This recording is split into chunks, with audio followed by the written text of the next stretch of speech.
फजर के बाबा फजर को बड़े ही फखरी अंदाज से कहते हैं कि मेरी बेटी ने मुझे बेटा बनकर दिखाया है। उसने शेर को ऐसी जगह गायब किया है जहाँ से वो कभी नहीं मिल सकता। अब जरताज बेगम भी काफी ज्यादा खुश होती हैं, लेकिन उन लोगों को नहीं मालूम कि फजर एक बेगुनाह शख्स की जान नहीं ले सकती और वो तो ऐसा कर भी नहीं सकती। इसी वजह से शेर तो जिंदा है और वो तो फजर के पास है और फजर उसका ख्याल रख रही है। इधर शेर जिंदगी की तरफ वापस लौट रहा है और दूसरी जानब दुश्मन उसे ढूंढना शुरू कर रहे हैं कि आखिर वो कहाँ पर गया है। अब ड्रामे में ट्विस्ट उस वक्त आता है जब बदर चचा और अंगून वाला वो फजर के घर में पुलिस भिजवा देते हैं और फजर को पुलिस पकड़ कर ले जाएगी। इधर पुलिस उनसे इन्वेस्टिगेशन करती है कि आखिर शेर कहाँ है। आपका उसी दिन ही रेजिग्नेशन लेटर देना और फिर बाद में शेर का वहाँ से गायब हो जाना, ये इसी चीज की तरफ इशारा है कि आपने ही शेर को गायब करवाया है। वहाँ पर फजर अपनी सफाई पेश करती है, लेकिन कोई भी उसकी बात पर यकीन नहीं करेगा क्योंकि सब लोगों को सिर्फ पैसा ही नजर आता है जो कि अब बदर चचा के पास है और इस वजह से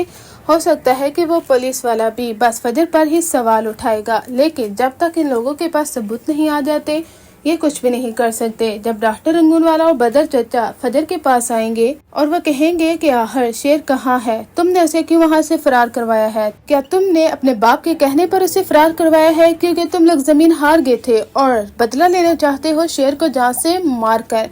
फजर कहती है कि कुछ ऐसा ही समझ लीजिए और वो इन लोगों के जहन में यही शक डाल देती है कि हाँ, हम लोगों ने ही शेर को गायब करवाया है सिर्फ और सिर्फ इसलिए कि हम बदला ले सकें। लेकिन ये लोग हकीकत नहीं जानते कि शेर जल्द ठीक होकर वापस आने वाला है और इन सब लोगों की आंखों में आंखें डालकर जब बात करेगा सब लोग दंग रह जाएंगे। आगे आप देखेंगे जब डॉक्टर रंगून वाला फजर से पूछेगा तो फजर कहेगी कि ऐसा ना हो कि तुम सब लोगों की हकीकत में सब लोगों के सामने लाकर रख दूं कि किस तरह से शेर को गलत इंजेक्शन लगाए गए और किस तरह से उससे टॉर्चर किया गया है। ये सुनकर डॉक्टर रंगून वाला भी दंग रह जाएगा। वो कहेगा कि इसका मतलब इसने ही शेर को गायब करवाया है, वो इसलिए कि शेर मुकम्मल तौर पर सेहतियाब होकर घर वापस आ सके।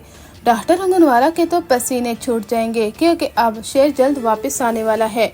जब इन लोगों को मालूम होता है कि फजर ने ही उसे गायब करवाया है और वो ट्रीट हो रहा है, जल्द ठीक होकर वापस आएगा, तब उनके पांव तले जमीन निकल जाती है क्योंकि इन लोगों के बुरे दिन शुरू हो चुके हैं। जब इन लोगों के खिलाफ कार्रवाई होगी और सीसीटीवी फुटेज को देखा जाएगा कि किस तरह से गलत इंजेक्शन लगाए जाते रहे हैं शेर को ताकि वो तड़पता रहे और इसी तरह से ही पागल होता रहे, तो तब इन लोगों को भी पुलिस पकड़ कर ले जाएगी और डॉक्टर रंगूनवाला और डॉक्टर तहा को तो कड़ी से कड़ी सजा दी जाएगी। डॉक्टर रंगूनवाला डॉक्टर तहा वो कहेंगे कि अगर हम जेल में गए तो ये बदर भी हमारे साथ ही जाएगा। तब तो उसका चचा हैरान हो जाएगा कि ये लोग खुद तो डूबेंगे लेकिन मुझे भी साथ में लेकर ही जाएंगे। इनके बुरे दिन शुरू हो जाएंगे जब फजर इन लोगों के खिलाफ सख्त कार्रवाई करती है और शेर भी वापस आ जाता है।